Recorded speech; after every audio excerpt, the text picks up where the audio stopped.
Hola, ¿qué tal? Buenas noches, Fer Solís. Hola, buenas Bienvenidos a Conociéndonos. Qué gusto verlos por acá. De veras que se me fue rapidísimo la semana. Pasa súper rápido. Sí, ha estado pasando rapidísimo. Y bueno, ya muy contentos porque ya cada vez estamos más en la normalidad. Más personas en la calle. Eso da mucha alegría, que yo siento que poco a poco las personas vamos agarrando más confianza para retomar nuestro camino, que bueno, nunca va a ser igual, ¿no? Va a ser el antes y el después, pero bueno, nos tocó ser testigos de esta historia. Sí. Y hablando de historias, el tema de hoy. ¿Mi historia? ¿Trampa o fortaleza? Me encantó el título que le pusiste, pero ya ves que yo llegué y te pregunté, Angie, pero ¿cómo por dónde vamos a ir? Porque venían ciertas cosas a mi cabeza, pero como que nada en concreto muy bien. Bueno, ahorita que dices esto, fíjate que mucha gente piensa que nos ponemos de acuerdo antes, sí. ¿no? O que tenemos algo escrito y todo, y bueno, no, en realidad a veces sí nos ponemos un poco de acuerdo en el tema, en el sentido de, oye, ¿cómo ven tenemos un grupo con todos los que nos ayudan, en parte del equipo de Conociéndonos, y vamos viendo los temas, pero en realidad nunca hablamos de lo que va a pasar. Entonces es algo muy valioso porque es una información que llega en este momento, las preguntas de Fer también, y entonces ha sido un trabajo muy padre porque no está fácil acoplarse, estar en esta dinámica. Entonces efectivamente hoy llegaba Fer y me decía a la hora que me estaba maquillando, Angie, ¿qué onda con el tema? ¿Qué pasó? ¿No? Sí. Porque ese es un tema que apenas se decidió en estos días. Entonces está muy interesante. Sí, está muy interesante. Está muy interesante. Fíjate que yo soy una amante de las historias. Me genera inmediatamente una conexión de amor la historia. La historia en general, porque me conecta con las personas que vivieron esa situación, con la realidad, con la percepción, con lo que dejó al frente, con lo que pasó atrás. Bueno, es que la historia es una maravilla. Es una maravilla en todos los sentidos. Mis hijos, por ejemplo, veía yo la película de Los Miserables y entonces estaba empezando y yo ya lloraba. Porque inmediatamente conecto con lo que vivieron esas personas en ese momento, o con el Titanic, o cosas así que no es tanto el drama como saber que muchas personas pasaron por esos momentos. Y nosotros vamos a ser parte de esta historia con la pandemia. Sí, claro. Justo hace unos días pensaba, pues, no sé, reflejándome en 10 años más adelante, 10, 20, 30 años, ¿cómo vamos a estar contando este tiempo que estamos viviendo ahorita? ¿Sabes? Porque es histórico. Totalmente. Pues mira, si subsisten y sobreviven los libros de la SEP, así. Bueno, no que no sabemos, ¿no? Todos los cambios que haya. Claro. Pero seguro vamos a estar en los libros. O sea, que nos tomen fotos de una vez. Sí. Pues claro, es una época que nos tocó como a la gente que le tocó el Holocausto, como a las personas que les tocó la Revolución. Son sucesos que marcan y que hacen una diferencia, si es un parteaguas para lo que viene enfrente, que forzosamente nos obligan al cambio, son literalmente revoluciones. Claro. Porque nos colocan en un punto en donde tenemos que mirar hacia el frente de otra manera y hacia atrás de otra manera. Entonces, un poco pensando en toda esta situación, pensé en el título porque de nosotros depende lo que pasa con la historia. Yo les digo mucho a mis pacientes, yo no puedo hacer nada con la historia. Si alguien abusó de ti, no puedo decirte que no fue cierto. No puedo decirte que bueno, que vamos a olvidarlo y dejémoslo en el pasado y vamos a seguir como sin nada. Porque la historia no la podemos cambiar. Claro. Pero aquí viene la belleza de esto. Pero el cómo yo miro esa historia y lo que yo hago con esa historia, eso sí. Y entonces, por eso el título, ¿no? Una trampa. ¿Qué son las trampas? Porque Angie tiene sus conceptos muy de Angélica Nieto. Entonces, ¿qué son las trampas para ti? Pues si me lo imagino en hechos, es como ir caminando y como los cazadores, ¿no? Caer en una red que te contiene y te deja colgado, suspendido en algo y no te puedes zafar de ella. Esa es una trampa. Las historias nos hacen caer en esa trampa muchas veces. Como repetir la historia, por ejemplo, puede ser. Como repetir o como quedarme atorada en un desamor, en un odio, en un dolor muy profundo. Y entonces dejamos de avanzar, nos quedamos suspendidos. Pasan el tiempo, pasan los años y nosotros seguimos aquí atrapados, suspendidos, ¿no? Voy a poner un ejemplo, ¿no?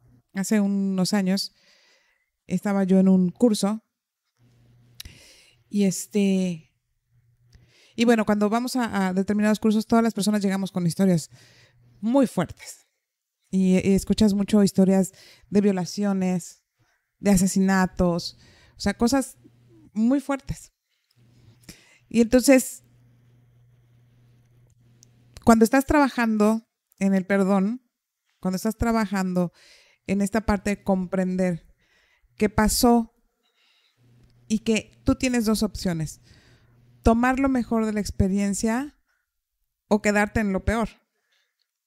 Y entonces veíamos en ese curso y veíamos a personas que estaban entrampadas y no podían avanzar en ese dolor y que utilizaban este dolor para avanzar.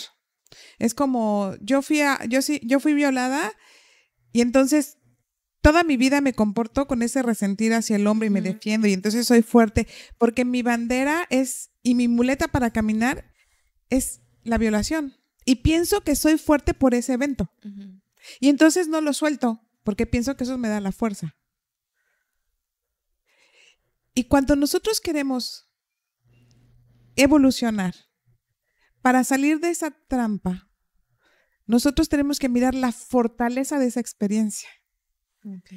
El otro lado de esa experiencia. ¿Qué te generó esta experiencia? Saber defenderme.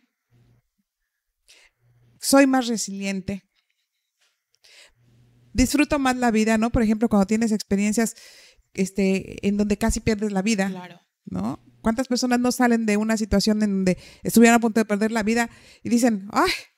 O sea, nada más tengo esta oportunidad y entonces se transforman, ¿no? Y entonces se convierte esa misma historia en una fortaleza. Nosotros podemos quedar atrapados en un evento o podemos fortalecernos de un evento, del mismo evento. Y entonces podemos no transformar la historia, sino cómo miramos esa historia y sacar lo mejor de ella. Muchas tragedias que pasan, ¿no? Yo pienso, ¿se acuerdan de este hombre? ¿Cómo se llama? El que era Superman. El actor Christopher Reeve. Cuando tiene el accidente que lo deja cuadrapléjico, él no sale de los medios, él empieza a hacer cosas de ayuda. Y miren, un hombre guapo, exitoso, que tenía todo para hundirse, porque aparentemente lo perdió todo. Claro. Ocupó su fama, su accidente. Y yo no estoy diciendo que viviera mejor que antes, estoy diciendo que con lo que había hizo lo mejor que pudo y logró grandes cosas. ¿Cuántas asociaciones no se hacen de una tragedia como pues cuando alguien se nos quema, cuando alguien se muere, donación de órganos? Esas experiencias hacen que crezcamos y nos pueden fortalecer muchísimo.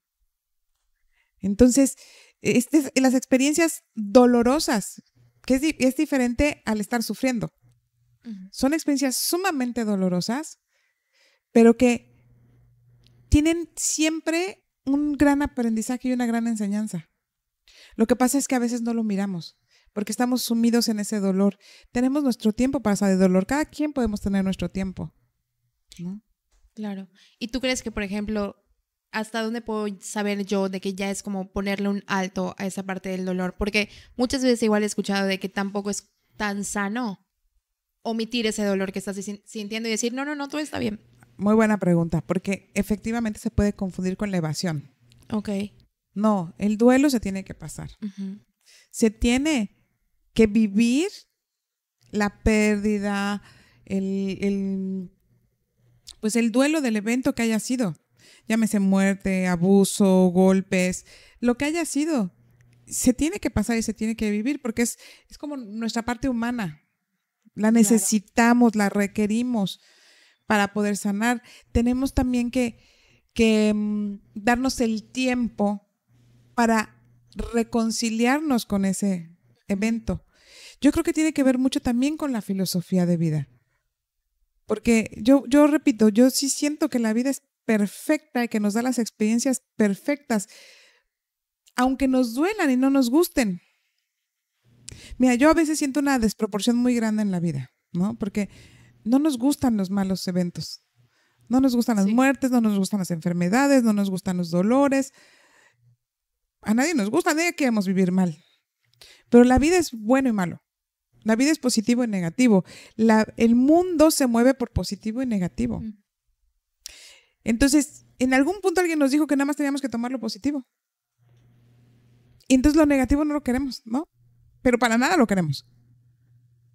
Y entonces a veces yo un día me quedé pensando, dije, a ver, pues sí he tenido días malos. Pero si yo juntara esos días malos, dolorosos, de mis 50 años de hoy, quizá juntaría 1000 y piquito de días malos juntos. Que sean como 3 años. ¿Por 47 buenos? Claro. 47 amada, acompañada, divirtiéndome, que no me ha faltado nada. Entonces a veces yo digo qué poca tolerancia de nosotros. Yo sí siento que hay una descompensación. Sí. Y entonces si además esos días no buenos, yo puedo mirar el aprendizaje de la perfección de la vida y comprender y mirar para qué la vida y Dios me está poniendo esto aquí. Porque yo sí soy una convencida que no nos dan nada que no podamos soportar. ¿Y tú crees que cuando, por ejemplo, no nos hacemos esa pregunta del para qué? Porque creo que de ahí del para qué viene mucho el aprendizaje. Sí. ¿Sí crees en esa parte de que se van a volver a presentar esas situaciones si no las aprendemos? Sí creo. Yo sí creo que estamos en esta vida para evolucionar ciertas cosas.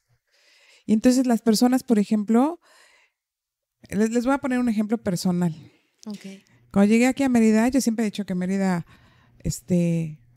cuando uno llega de fuera, patea fuerte. Venimos a veces las personas con una soberbia interesante de fuera, ¿no? Venimos como a colonizar, ¿no? Casi mi bandera así de, los voy a cambiar, ¿no? Casi todos. Y no nos damos cuenta, a veces es Tú muy... sí veniste a cambiarnos, paréntesis.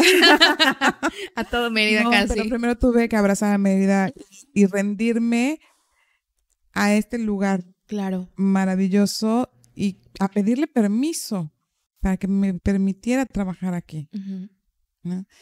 Entonces, cuando yo llego a Mérida, la vida me había mandado de diferentes maneras acá. Yo me caso con mi marido, su familia es de acá. Mi suegra de Campeche, mi suegro de acá.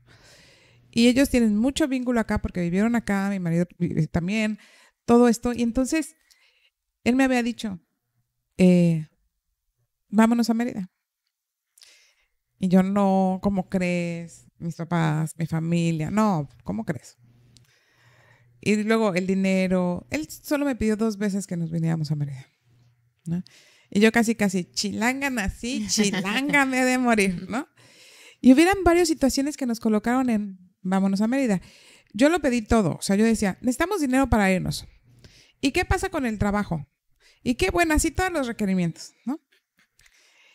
Y entonces de repente un año, en la empresa de mi marido, se fusiona con otra y liquidan a toda la empresa y los recontratan, pero los liquidan por todos esos años, entonces dinero ya había. Y entonces me dice, vámonos a Mérida. Ah, me embarazo y entonces me dice, vámonos a Mérida. ¿Por qué nosotros pensábamos en la calidad de vida? Mi marido trabajaba todo el día y entonces no veía a mi hija y entonces nosotros no era lo que queríamos. Nosotros sí deseábamos comer juntos. Cada que veníamos, yo regresaba con una tristeza a la Ciudad de México. Así yo decía, me daba una nostalgia y no sabes por qué, pero todo te va dando indicadores. Y entonces de repente un día estuvimos acá unas vacaciones y nos prestan una casita en Francisco de Montejo. Casualmente, no hay casualidades, la misma calle donde hoy vivimos. Y entonces esa casita nos la prestan y yo entraba y la veía y yo le decía a mi marido, es que yo quiero algo así. Así, algo tan simple, con tanta luz. Y entonces cada que regresábamos a la Ciudad de México, algo pasaba aquí dentro de mí que me regresaba así como que con añoranza y todo. Pero bueno, el vínculo con mi familia, ¿no? Pues el miedo a estar sola, todas estas cosas, los apegos. Claro. Y entonces, cuando me embarazo, me dice mi marido, tenemos el dinero. No me van a dar el cambio porque estamos en una fusión. Yo tenía el consultorio. Que me prestaban un consultorio, ni siquiera lo tenía yo. O sea, como que estaban todas las condiciones puestas para poder venirnos. Entonces le dije, bueno, está bien. Le dije a Mario, voy a ver. Y vine aquí a Mérida. Buscamos casa, todo. Vi sí, vamos a hacer el trámite. Y por cuestiones de trámite que se atoró, no se pudo. Entonces regresé a la Ciudad de México y me dice, ¿entonces qué pasó? Le dije, no, pues no se pudo, ¿no? Ya me habían dado varios avisos. ¿No? ¿Dónde estar? Había estado yo en unas meditaciones y en las meditaciones apareció Mérida. Wow. Había en varias ocasiones y de diferentes maneras ya había salido Mérida. Pero entonces, como estamos un poco ciegos y casi queremos que Dios baje y nos diga de frente, ya, ¿no? Pues me asaltan. Ya embarazada, y es una situación muy, muy desagradable. Entonces, cuando llega mi marido a verme, así me abraza y me dice, perdóname, por favor. Y yo le digo, ¿por qué? Es que yo iba rezando hoy y pedía yo una señal. Y entonces me volteé y dije, la próxima pide señales para ti. Deja a tu prójimo en paz, ¿no? Y así fue. Wow. Y entonces, claro que nos dieron avisos. A la muy buena, a la buena, a la regular y a la doblada de mano. Y creo que ha sido el mejor asalto de mi vida. Agradezco y bendigo enormemente a las personas que lo hicieron. Sí. Porque si no hubieran tenido esa frialdad para asaltar a una embarazada, no estaría yo aquí. Y aquí digo, realizándome en todo lo que había soñado. Y entonces, claro que hay avisos. Entonces yo tenía dos opciones. O me hundía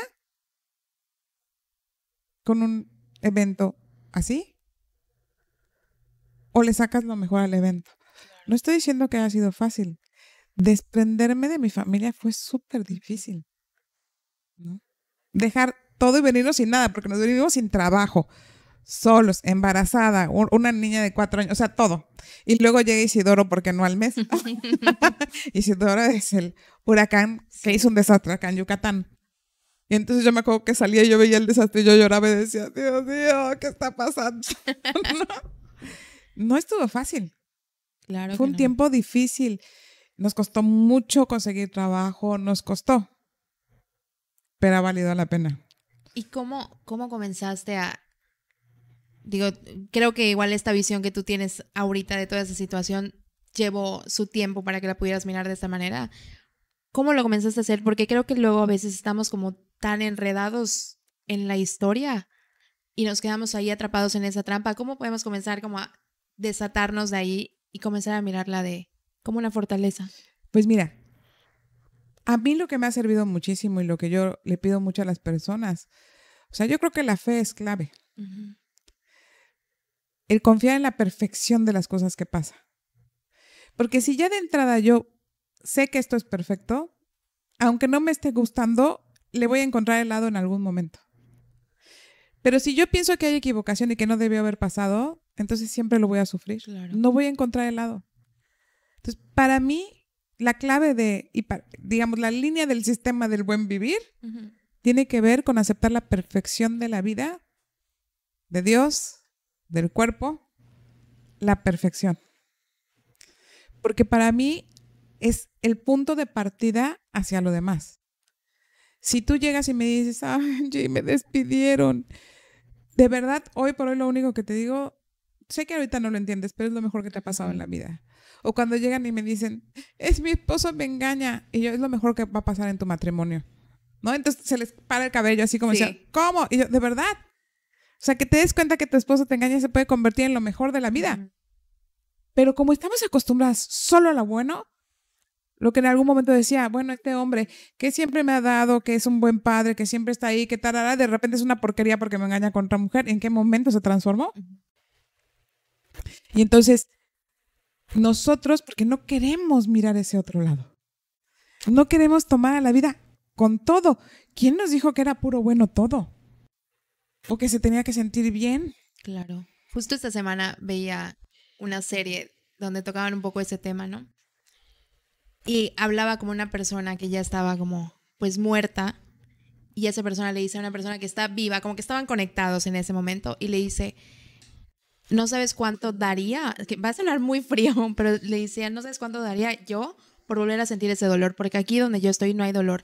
Y es parte de, creo que venimos a experimentar el dolor y aprender de él. Claro que sí. Bueno, fíjate. Bueno, voy a decir una de mis cosas, ya sabes que digo cosas a veces. El dolor es un indicador muy importante de que estamos vivos. Es un indicador. Ahora, el dolor es proporcional a mi dolor psíquico. Ok. O sea, si yo traigo un dolor emocional psíquico muy fuerte, mi dolor físico va a ser más fuerte todavía. Porque están conectados y son proporcionales. ¿Ok?